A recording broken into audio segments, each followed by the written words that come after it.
Close your eyes now. Let everything fall away. Whatever you carried today, set it down. You have nowhere to be. Nothing is required of you. Just breathe. Just soften. Just follow this voice into the oldest darkness there is. Breathe in, slowly. Hold it, gently, and let it go. You are stepping out onto the Arctic tundra at the deepest hour of night. The cold meets you first. Not the cold of a winter street, not a drafty room. This is something older, cleaner. This cold has come down from the atmosphere itself, from the frozen upper reaches of the sky, where air thins to almost nothing. It presses against your cheeks with a deliberate stillness, as if the cold has chosen to touch you gently. It does not bite. It settles. It clarifies. Each breath arrives sharp and pure. It tastes faintly of ice and open distance. It tastes of water, frozen for 10,000 years. Almost no scent at all, just the cleanness of a world that has had time to become very simple, very simple. Beneath your feet, packed snow creaks softly. The sound is small and intimate. It belongs only to you and to this moment. The snow is not soft here. It is ancient. Wind and season have pressed it into something almost like stone, a surface that holds you quietly. You press down with your heel. You feel the faint resistance, the land giving you just enough to know it is there, just enough to know you are held. Above you, the stars. You tilt your head back. The sky opens. It's like something you've never quite seen. And yet, you know it, the moment you see it, the way you know a piece of music, one you haven't heard since childhood. The stars here are not scattered. They are dense. They are stacked close together.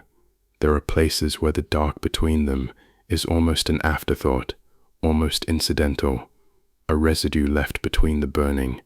The Milky Way is not a smear here. It is a river.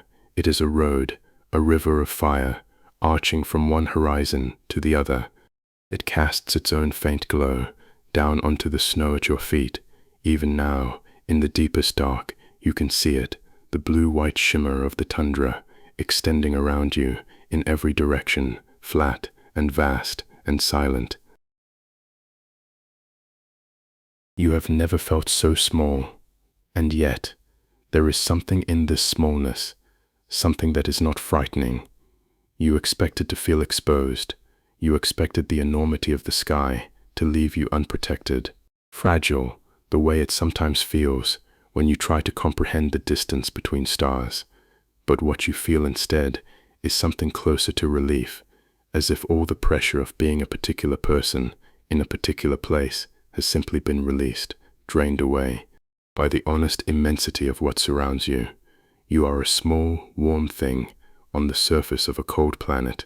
The stars don't care about your worries, and somehow, tonight, that is exactly what you needed to hear.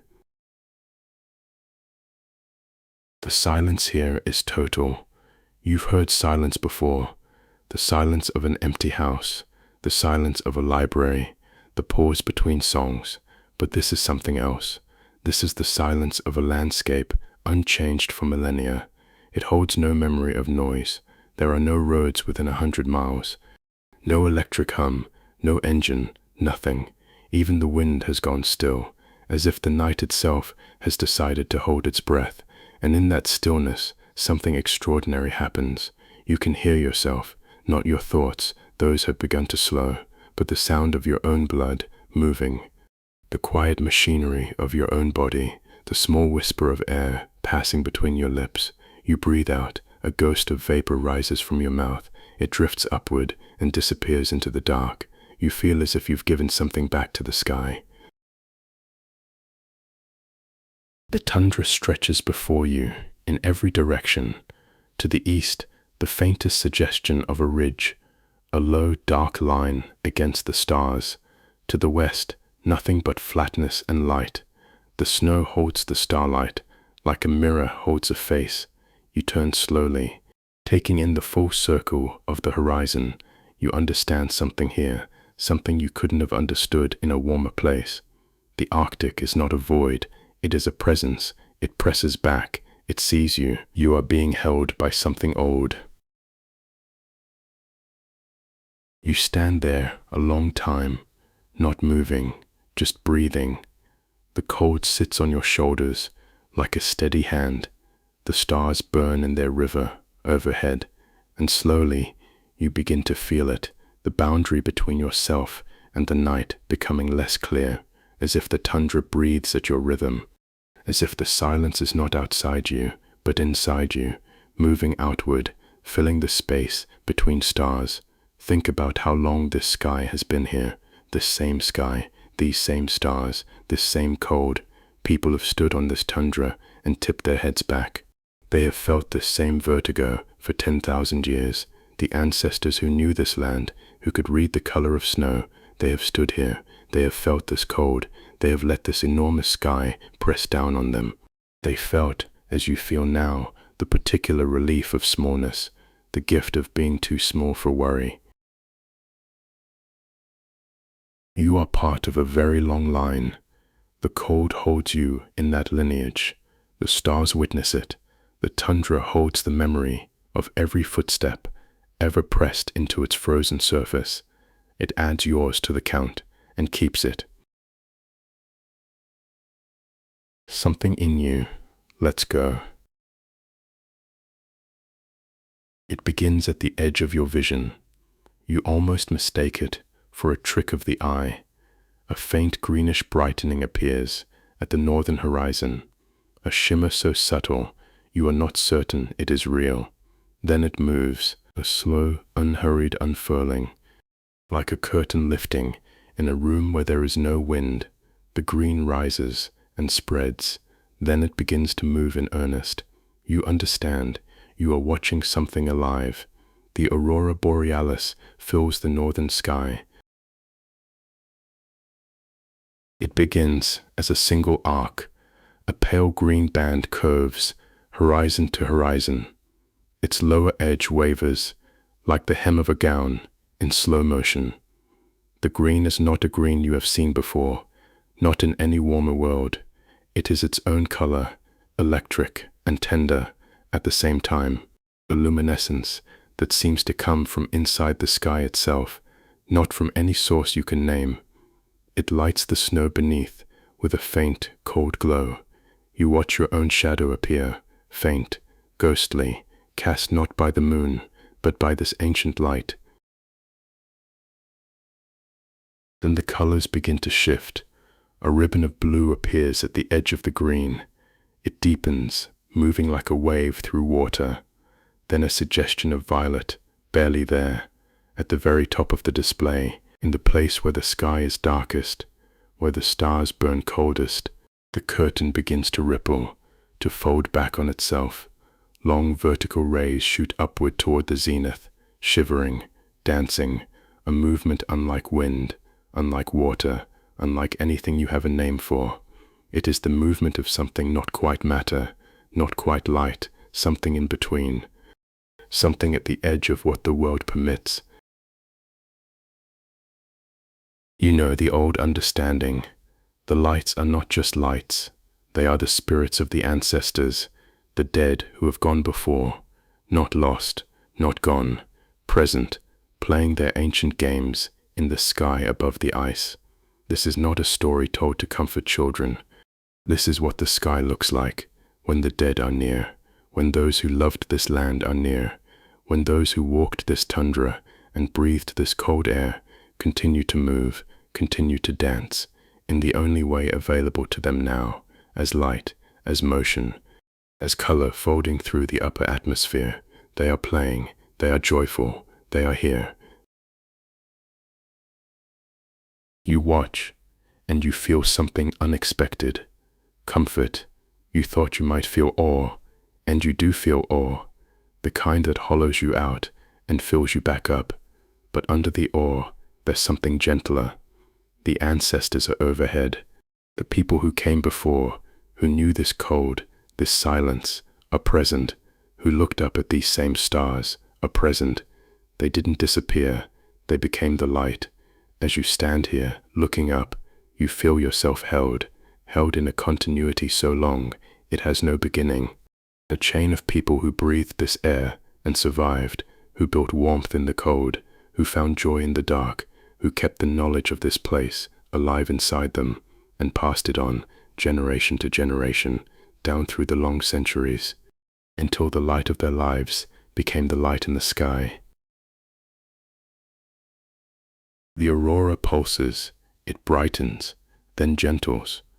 One long ribbon of green sweeps slowly, east to west, trailing wisps of blue behind it. Where it passes, the stars seem to sharpen, seem to burn brighter in its wake, as if the ancestors' passage refreshes them. The display moves through its rhythms without hurry. There is no climax coming. This is not a performance, no peak, no curtain call. This is just the sky, doing what the sky does, in the deep of an Arctic night, breathing its green and blue fire, tending its long, slow conversation with itself. You breathe in time with it. Your exhaled breath rises. The aurora is above you. Between these two exhalations, yours and the sky's, there is a connection. You feel it in your sternum, in the slow settling of your shoulders, in the gradual lowering of your chin. The cold is still there, faithful and clean. Above you, the ancestors dance. You are very small and very safe and very held, and somewhere ahead, in the dark, just at the edge of what your eyes can reach, there is a warmth. You are beginning to move toward it. You begin to walk. Your feet find the rhythm without effort. The slight lean forward, into the cold, each step pressing into firm snow, the soft creak rising and falling, like a quiet song. You are not rushing. There is no urgency here. You move the way animals move when at ease, deliberate, unhurried, present to each step, present to the cold air on your face, the star river overhead, the aurora shifting at the edge of your sight. The tundra is not flat when you're inside it. From a distance, it looks like a table, featureless, white, but walking through it, you discover its subtleties. The gentle depressions where snow has drifted in the wind's lee, the places where the crust is softer underfoot, the low mounds where permafrost heaves up through soil. None of it is dramatic, all of it is present. The landscape speaks in small, quiet ways. Your feet are learning to listen. Ahead of you, barely visible, a glow. It is the color of honey, of embers, of a closed hand held up to sunlight, a warmth that seems almost impossible in this much cold. It comes from somewhere near the ground, pressing through a surface that is somehow translucent, turning the ice itself into a lampshade. The igloo, a dome of snow and ice, glowing from within, no bigger than a car, no taller than a low room's ceiling, and yet, in this vast and starlit dark, it is the most welcoming thing you have ever seen. You walk toward it, and the amber light grows. As you walk, you notice things. The snow ahead is unmarked, no footprints, no track of sled or boot. The world is undisturbed. You might be the first person ever to make this crossing, to walk this particular line between the cold dark and the warm light. And yet there is nothing lonely in the thought. The landscape does not feel abandoned. It feels inhabited, the way that only very old places feel inhabited, not by people necessarily, by something else, by a presence that doesn't need a body, by the quality of attention that lives in ancient things. Your breath comes and goes in white puffs. They drift behind you. They dissolve. Each exhalation releases a small ghost into the air. You watch them rise. You watch them thin. You watch them disappear. You understand something you cannot quite put into words, but your body understands completely. This breath of yours is not separate from the air. The moment it leaves your lips, It joins the world. It becomes the night, and the night breathes in what you breathe out and breathes back something new, something clean, something cold, something full of stars, an exchange so old, so constant, it has a name. Sila. You do not need to name it aloud. It is already named. It has always been named. The breath of the cosmos, the animating intelligence that moves through everything, through the wind, through the cold, through the air you are breathing right now, through the aurora overhead and the packed snow beneath your feet, through the small warm flame growing closer as you walk. You are inside Sila. You are made of it. Every cell in your body is breathing with it, taking it in, giving it back, participating in the oldest possible conversation. You breathe in, the night breathes back. You drift and breathe, and the world holds you gently. The igloo is very close now. You can see the entrance tunnel, a low opening in the snow, a darkness that leads inward and downward and then rises again into warmth. Inuit builders understood something about cold. It settles, it sinks. The coldest air is always nearest the ground, so the tunnel entrance is low. You'll have to bend nearly double, nearly crawl, and as you go in and then rise, you leave the cold air behind, below you, already gone. You rise through a few feet of insulated passage into a space held warm all night by a single small flame and breath and packed snow. You pause at the entrance. You take one last breath of the open air, cold, clear, star-tasting. Hold it for just a moment.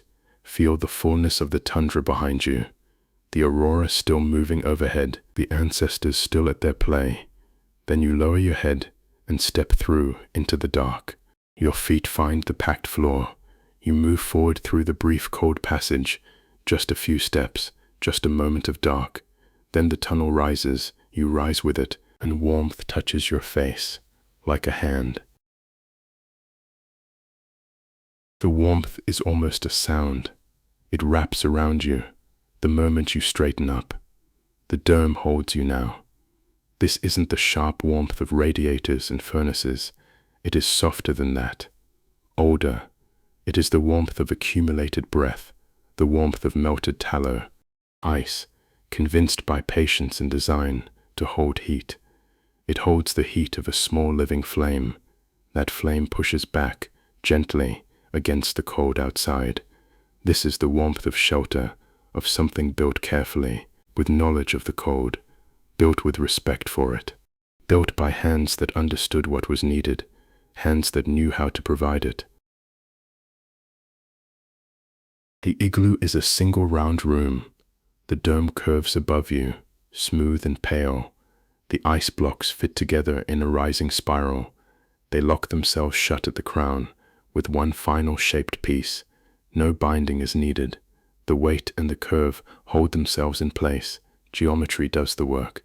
The walls glow, faintly, with lamplight coming through them. The ice is translucent enough to pass the warm color through. The interior of the dome is washed in amber and gold, a light that is alive, shifting, slowly, with the small movements of the flame. In the center of the space, the seal oil lamp. It is a simple thing, a shallow stone dish, carved from soapstone, carved into a crescent shape, filled with rendered seal fat. A wick of dried moss floats at the edge of the oil.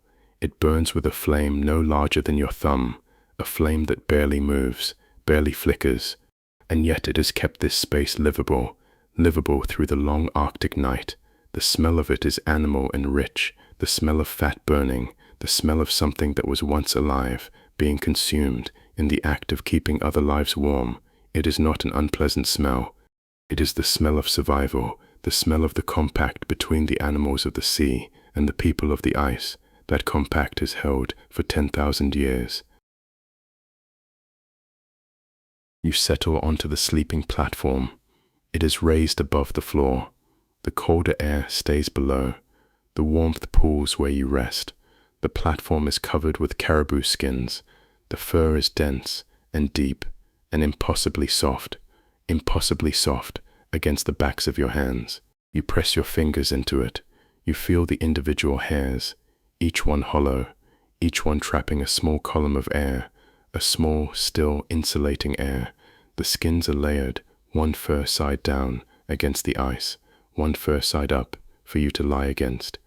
And between the skins and the small burning lamp, the sleeping platform is very nearly warm, not warm the way a heated room is warm, warm the way a body is warm, warm when it has stopped fighting the cold, when it has learned to exist inside it. You lie back. Above you, the dome of ice curves in a perfect arc. The lamp's glow catches the underside of the blocks. It throws patterns across the ceiling, light and shadow, shifting with the flame. The dome becomes something like a sky, something like a vault of pale golden stars. You watch the patterns move.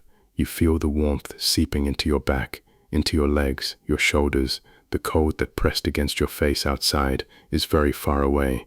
The tundra is still out there. You know it. You can feel it, that vast cold presence leaning against the outside of the walls, but it is outside, and you are inside. The walls are thick, the lamp is burning, you are held. The silence inside is different from the silence outside. Outside, the silence was cosmic, the silence of enormous distances, too cold, too vast for noise. In here, the silence is intimate. It is the silence of a small, contained space, of walls close enough to touch, of air that has been breathed and breathed again, warm now and slightly sweet. You can hear the faint whisper of the wick. You can hear the tiny creak of the ice settling. You can hear your own heartbeat, slower now than it was before, dropping toward the rhythm of deep rest. Your breath rises and falls. The dome holds it. The smoke from the lamp rises in a thin thread. It moves toward the small opening at the crown. It vents out into the cold sky above, and in return, the air that comes in is cold and clean. Another exchange, another breath, another small, perfect cycle. This is the breath of Sila. It moves through everything, the tundra outside, the igloo inside, the flame, your lungs, the sky. You are part of it. You close your eyes. The warmth is complete. The amber light still reaches you through your closed lids, a reddish glow, like the world seen from inside your own warmth. You feel your muscles releasing in sequence, the way they do when the body knows it is truly safe. Feet, calves, thighs softening into the caribou skin, your lower back, your shoulders, your jaw, all of it softening, all of it letting go. The lamp flame holds steady. You breathe in. The air inside the igloo is warm. It is faintly scented with oil and animal richness. The skins beneath you smell of life, but as you breathe, you feel something else, something without scent, without temperature, without location, yet it is present nonetheless, like meaning in a sentence, like silence in music, something that moves through the air, the way awareness moves through a dream, not a thing, more like a quality, more like the air itself, being alive. This is Sila, not a god exactly, not a spirit in the shape of a person, something older, more diffuse, more complete. Sila is the animating intelligence of the cosmos, the breath that was present before the first breath, the awareness that preceded all awareness. It is what the wind is made of when it is more than moving air, what cold is made of when it is more than the absence of heat. It is in the ice, and in the fire, and in the space between them. It is in every breath you take, moving through you with the air, participating in your life as the air participates, as the warmth participates, as the light participates. You breathe out, and the breath rises. As it leaves your body, It takes something of you, not something lost, not something given away, something offered, something shared. The carbon that was in your blood becomes the air. It fills the igloo and presses through the translucent walls. It escapes into the cold sky above. Out there, it joins the vast breathing of everything. The tundra, the sea, the aurora, the ancestors, playing their games in the highest reaches. You are connected to all of them by the simple fact of your breath. You breathe, and the world breathes with you. Rest in that connection, just for a moment. You don't need to do anything with it. You don't need to understand it completely. It's already true, regardless of your understanding. The breath moves in and out. Sila flows through the igloo, and through the tundra, and through the sky.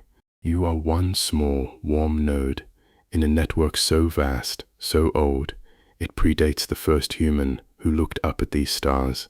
The cold is not taking anything from you. The dark is not threatening. The vastness is not empty. It's full, saturated with intelligence, with presence, with the patient awareness of a cosmos that knows what it's doing. Feel your body breathing on its own. You don't need to breathe deliberately now. Your body knows. It has always known. The breath rises and falls in its own rhythm, the rhythm it kept before you were conscious of it, the rhythm it will keep as you sleep. Trust it.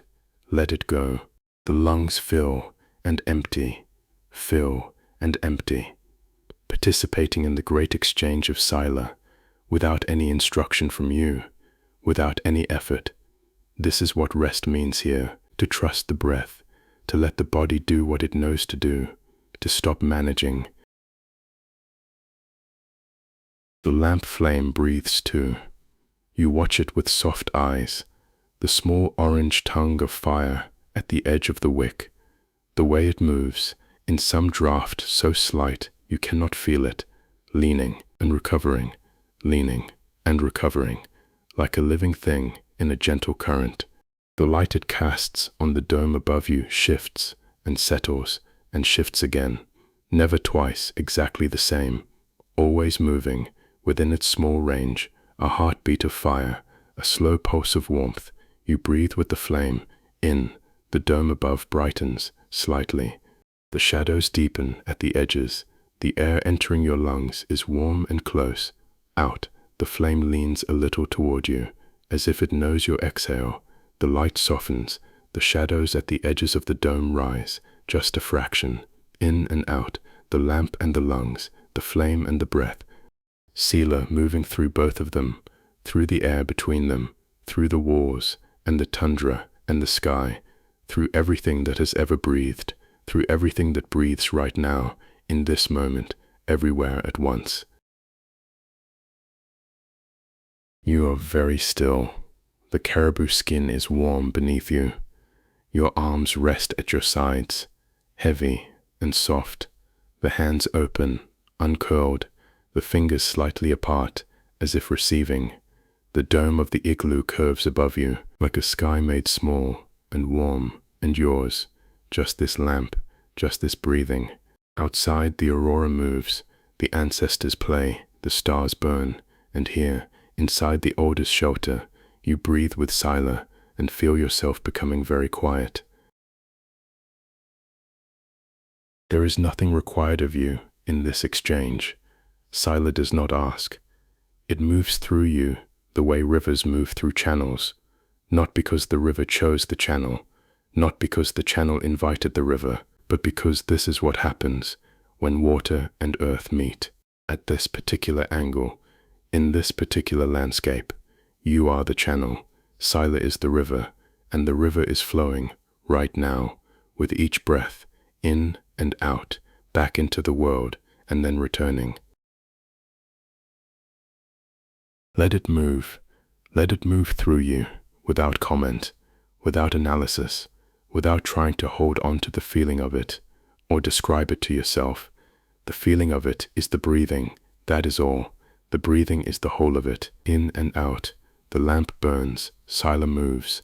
You are held in the oldest exchange. Somewhere beneath the tundra, the land ends. You know this without moving. You know it without opening your eyes. You simply know it, the way you know things, between waking and sleeping.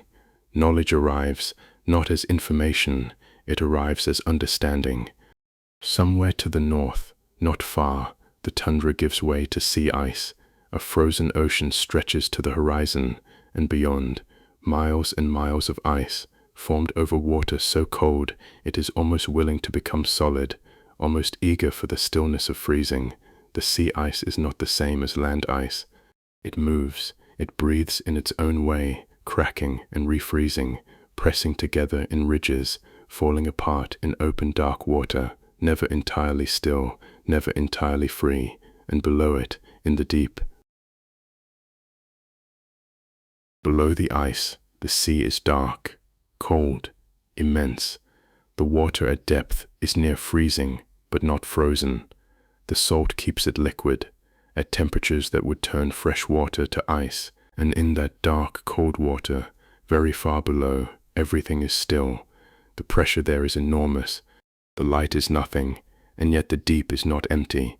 It is alive, in ways that exceed the surface, ways that have nothing to do with sunlight or warmth. They operate by different principles, the slow principles, cold and depth and time. Sedna rests in the deep. She is the mistress of the sea animals.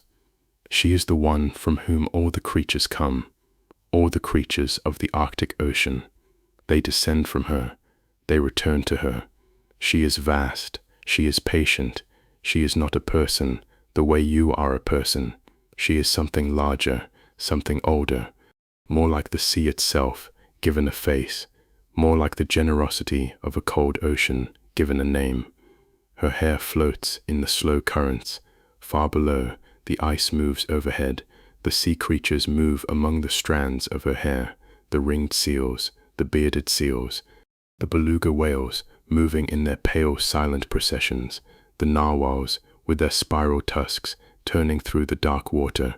All of them are of her. All of them belong to the sea she holds. She does not sleep, exactly. But there is something in her like deep rest, the rest of something that does not need to act, it does not need to prove, it does not need to perform. She is below the ice is above her. Everything is as it should be. The animals move through her hair, the currents move through the deep channels, the seasons turn overhead, none of it disturbs her stillness. She is at the bottom of the world, she is holding it up. You think of her, and you feel your own weight. The weight of your body against the sleeping platform, the pleasant heaviness of your limbs, the slight sinking feeling as the muscles let go.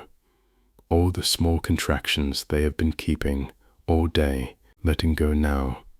You are held, the way the sea floor is held, from below, from everywhere, by the whole weight and warmth and density of the thing beneath you. The sleeping platform holds you, the way the deep holds Sedna, without effort, without conditions, simply as a fact of the world. The cold sea is very far away and very still. Somewhere in the deep water, the Kalapalluit are sleeping too. They are the spirits of the sea ice. They move in the channels between ice and water. They are ancient and particular to the cold. Where ice meets sea, that is where they live. They are not frightening, they are resting, as everything here rests in the deep night. The world below the ice is a world of sleeping things, a world of patient things, things that know how to wait. They wait through the long Arctic dark. They wait until the season turns, until the sun returns, until the ice pulls back, until the surface world begins its brief summer. They know how to wait. They have always known. Let their patience enter you. You have nothing to wait for. You are already here. But the quality of Sedna's patience reaches you. The deep water's patience reaches you. The ice and the sleeping sea spirits let their patience move through you, the way cold water moves through deep channels, slow and clean and without urgency, carrying nothing extra, just the simple fact of moving through time, without resistance, without rushing toward an end. Your body is heavy. Your thoughts have slowed, something like the movement of deep water, unhurried, following channels carved by old habit, without violence, without sharp edges. A thought surfaces. You watch it drift past, like something carried in a slow current. Then it is past. You do not follow it. Another one drifts by. You watch that one go too. The space between thoughts is growing. The space is not uncomfortable. The space is the deep water. The deep water is where Sedna rests. You breathe. The seal oil lamp burns. The deep is patient. The igloo wall is close enough to touch. If you reached out your right hand, your fingertips would find it, the smooth curved surface of the ice block beside you, cool but not cold against your skin. The ice has warmed slightly, warmed by the hours of lamplight. The surface is almost silky, where it has melted by the barest fraction. It has refrozen into a gloss. You do not reach out, your arms rest where they are, but you can feel the wall anyway, the sense of its presence, the way it defines the space of warmth around you. Its closeness is protective, not confining, just close. The ice has an Inua. This is something you understand now. You are lying in the dark warmth of the dome. The lamp breathes at the center of the space. Every stone has an Inua, a soul, a presence, an awareness. It is not human. It is not dramatic. It is simply there. The way the weight of a stone is there. The way the color of a stone is there. The Inua is not a ghost. It is not human consciousness placed onto a mindless thing. It is something more quiet than that. The acknowledgement that the world is not made of dead material. It is made of presences, waiting to be recognized. The ice block beside you knows you are here, not the way a person knows, not with thoughts or intentions or language, but in the way very old things hold awareness, passively, completely, without effort or agenda. The ice held the cold for centuries before this block was cut. It held the weight of snow above it. It held the pressure of its neighbors beside it. It held the warmth of the lamp within it. It has participated in the life of this place. It exists on its own timescale, so much longer than yours. Your presence here is like a small flame, brief and warm, noticed in its own way. The stone beneath the snow knows the weight of centuries. Out on the tundra, exposed boulders stand with patience, the patience of the very old, rocks that were here before the first human footprint, rocks that will be here long after the last one. They do not resist the cold. They do not argue with the seasons. They sit with a dignity that has nothing to do with trying to have dignity. It is just what it looks like, a thing that has existed through enough time. It is beyond disturbance, quiet, completely beyond disturbance. Their Inua is this patience. Their awareness is this steadiness. The rock remembers every winter. It holds that memory in its mineral structure. It holds it in the slow chemistry of freezing and thawing. It holds it in the cracks that have opened and closed over 10,000 cycles. The wind has an Inua too, though the wind is gone tonight. On other nights, it comes down from the north. It has a voice that fills the whole sky. Not angry, exactly. Immense, impersonal. The sound of Sila moving in force through the upper air, moving down across the tundra. A voice that bends the snow.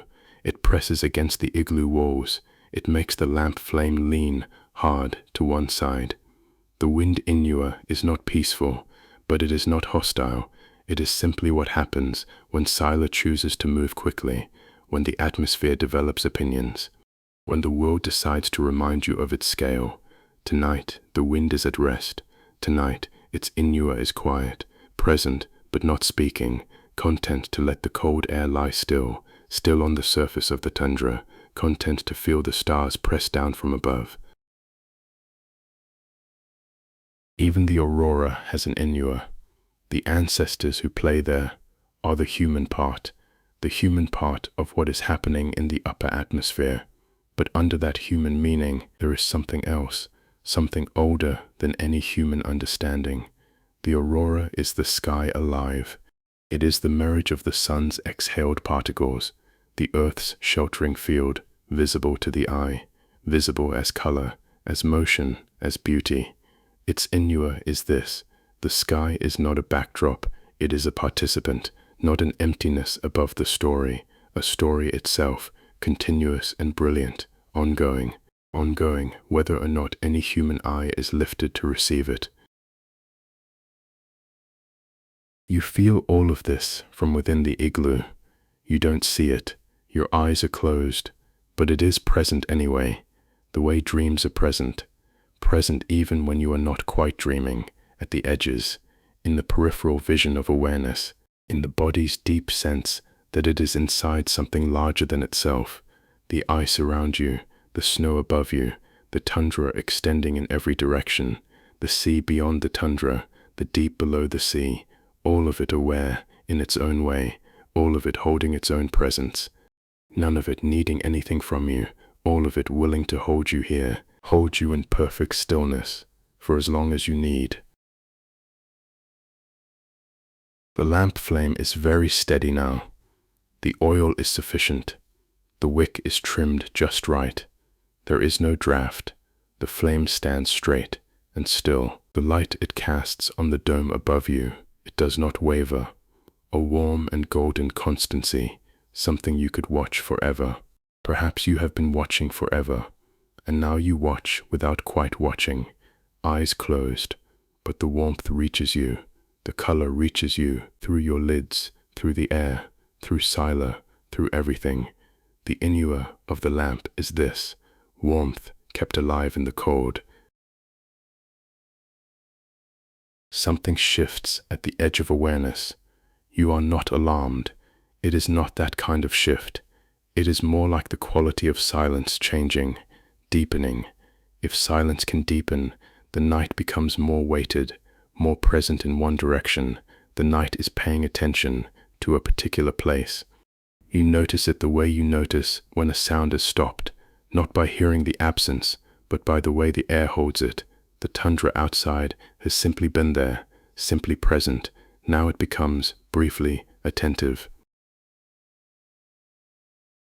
A shape at the northern edge of vision, not seen exactly. You are inside the igloo. Your eyes are closed, against the warm glow of the lamp, but present the way presences arrive, in this borderland between waking and sleep, as a knowing, as a weight, as the sense of a large and quiet thing that has been here all along.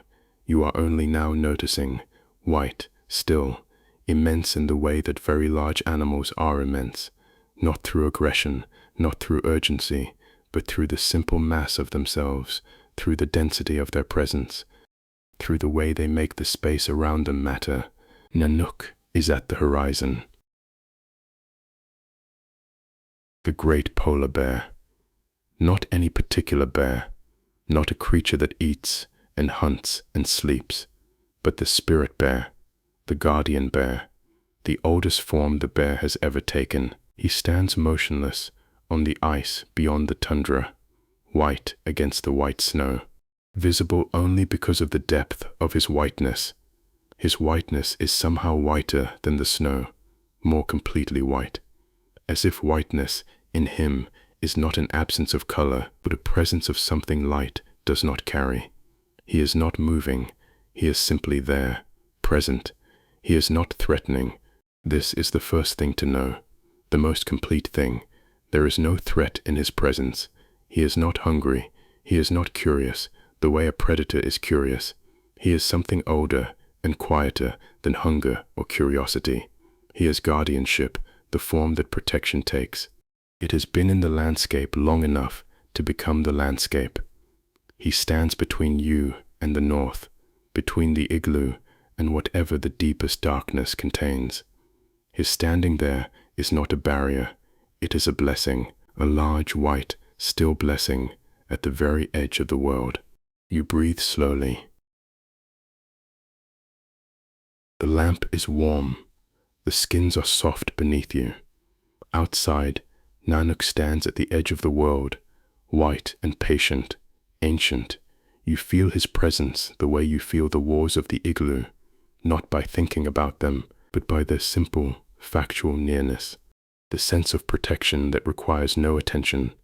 He has always been at the edge of things, long before you arrived, long before any human arrived. The Great Bear was the one who paced the boundaries.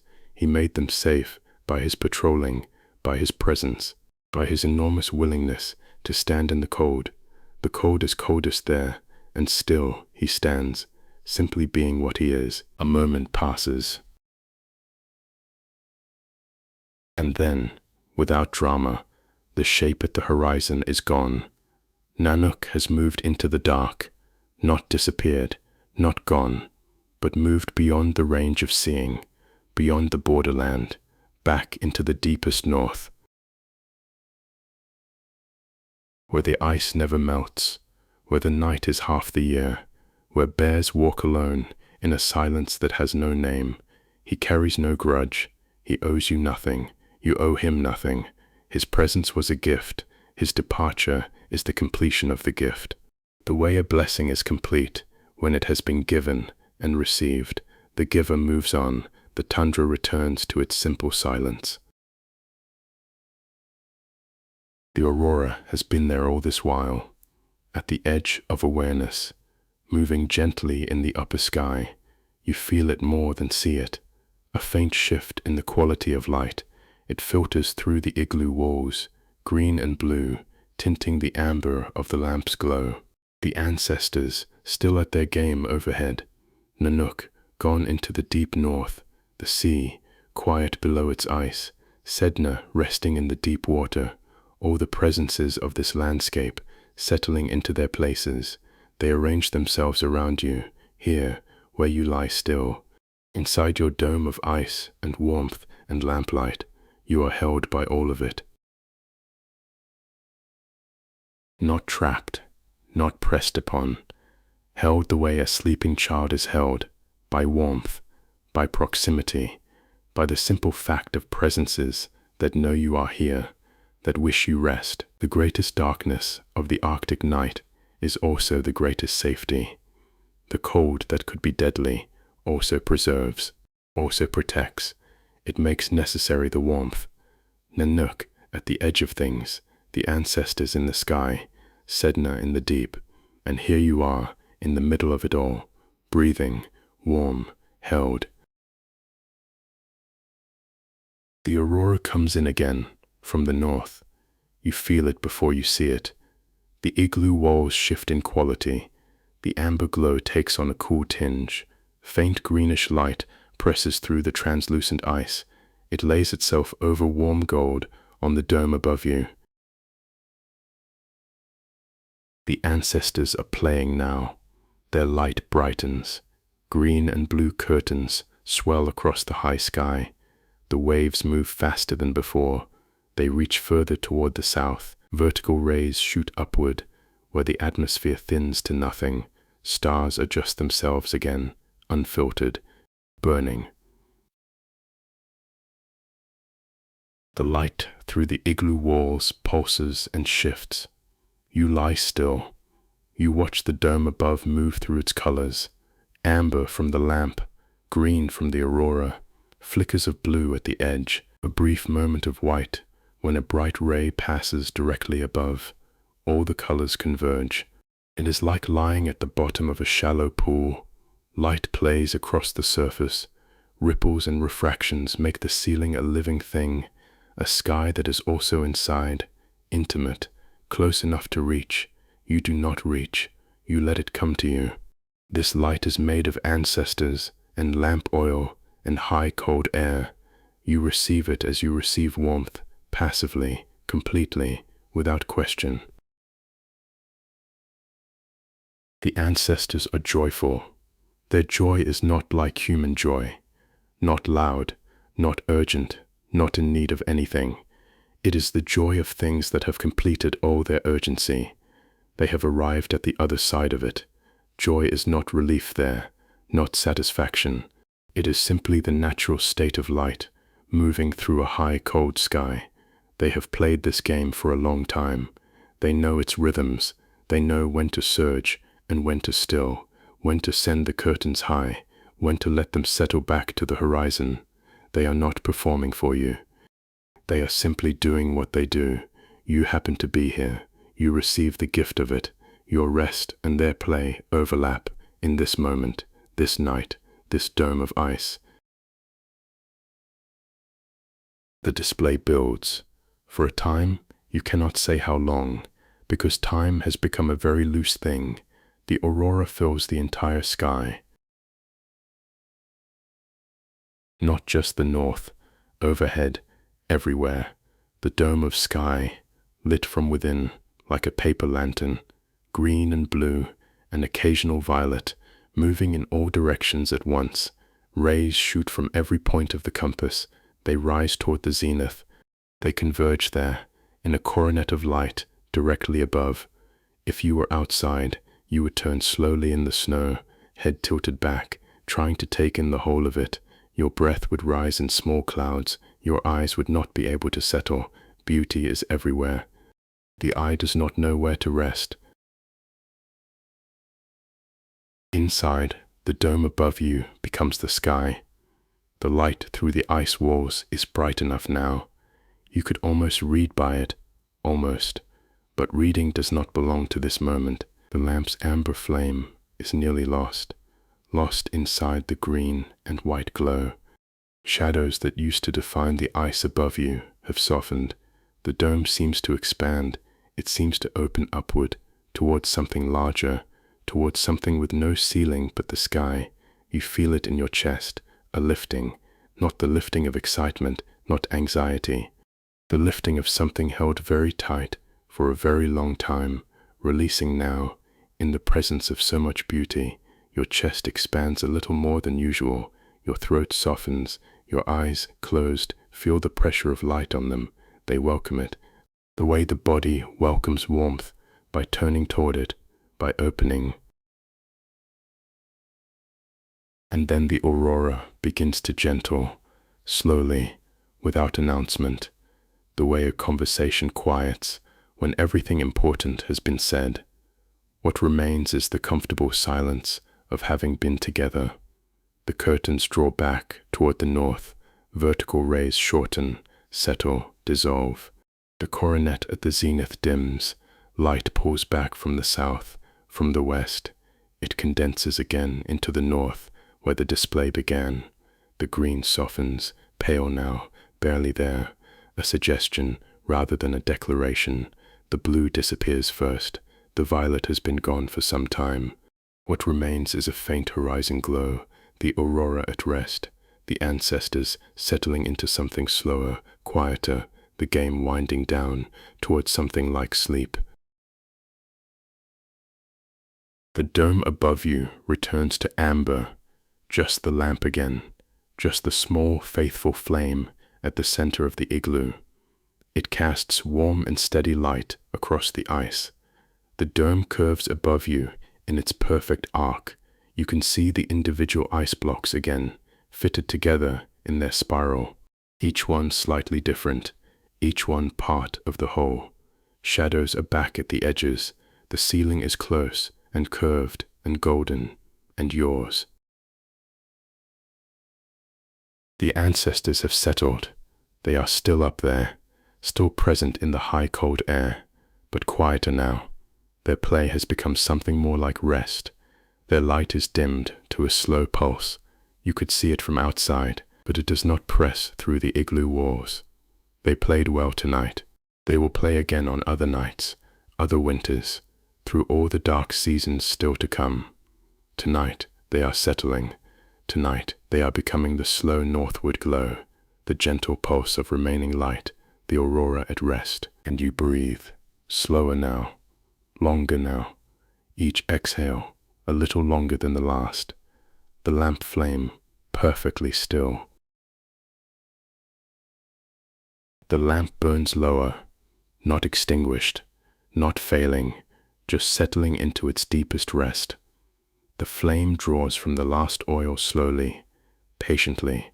That is its own kind of wisdom. The light in the dome is gentler now. The shadows at the edges have deepened. The ceiling, once full of the aurora's colors, is now simply amber, still, warm, complete. Your eyes are closed. Your body is very heavy. Not the heavy of tiredness, not the heavy of carrying something, but the deep and pleasant heaviness of a body that has released everything it was holding. Now it simply rests in its own weight, in the warmth of the skins beneath it, in the perfect darkness behind closed eyes. Each part of you has let go. Your feet rest open and soft. Your legs are still. Your back is sunk into caribou fur. Your arms lie at your sides, the hands uncurled, the fingers loose, receiving. Breathe. The air in the igloo is warm and close, rich with the smell of the lamp, and the fur, and the long history of shelter. You draw it in slowly. Your chest lifts, barely, and it falls. The exhale is long and quiet. When it is done, there is a pause, a held stillness, before the next breath begins. In that pause, there is a peace so complete, you could stay there forever. Then the next breath comes on its own. You do not ask for it. You do not manage it. It arrives the way the tide arrives, without effort, without intention. Simply because that is what breath does, and it goes, and it comes again, Sila, moving in and out of you, in the oldest possible rhythm, the rhythm you were born into, the rhythm that joins you to every other thing that breathes. Outside, the tundra is still. The aurora has gentled to a faint northward glow.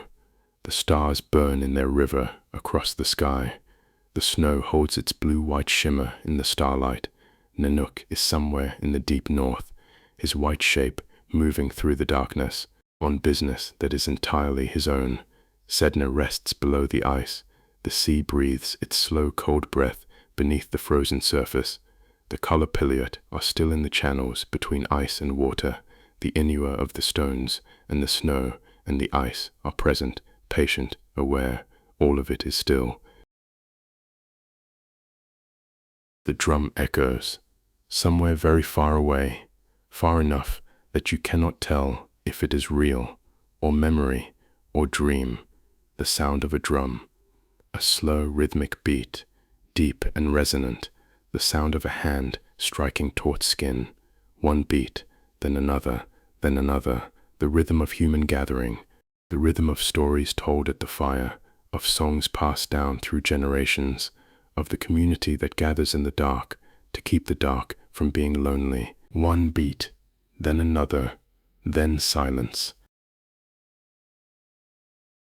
The drum has gone, or perhaps it was always silence, and the drum was something the silence remembered, a trace of warmth, still present in the cold air, the ghost of all the nights people sat together in the Arctic dark and kept each other company through the long winter. Community, belonging, the warmth of being among your own. That warmth is here, it's in the igloo, it's been in every igloo, every shelter, every gathering against the cold. Since the first fire was made, you carry it, you're wrapped in it. Let your thoughts go quiet. They're going already. The thoughts that seemed so important an hour ago, the lists, the worries, the things undone, they've been thinning, dissolving in the cold air, absorbed by the immensity of the sky, released in the warmth of the lamp. What remains now is not quite thought.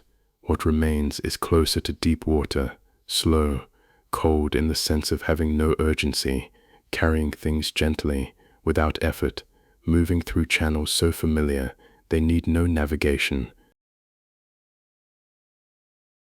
The lamp is very still. The dome holds you.